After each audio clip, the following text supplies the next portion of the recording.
In Maryland, the governor there is a Republican who is fairly pro-life, Governor Hogan, and he vetoed legislation to expand abortion there, to allow abortion to be performed. I mean, this is when it gets pretty absurd. It would allow abortion to be performed by physician's assistants, midwives, and nurse practitioners, and the state is actually going to pay use taxpayer dollars, $3.5 million to train those physician's assistants and nurse practitioners and midwives to perform abortions. So it won't be doctors anymore, and using state resources to do it. The governor vetoed it, but the veto was overridden by the state legislature, which is Democrat and left controlled. In California, this is happening in your state legislature. So there's a law put forward by the Democrat majority committee in the state legislature there, and the Democrats analyzed this. They actually had their legal analysis done.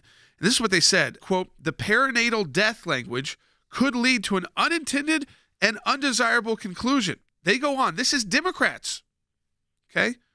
"It may not be sufficiently clear that perinatal death is intended to be the consequence of a pregnancy complication.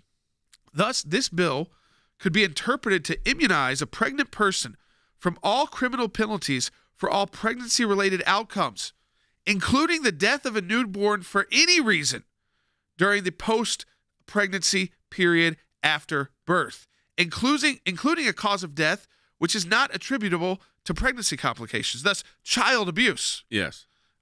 Malnutrition, intentionally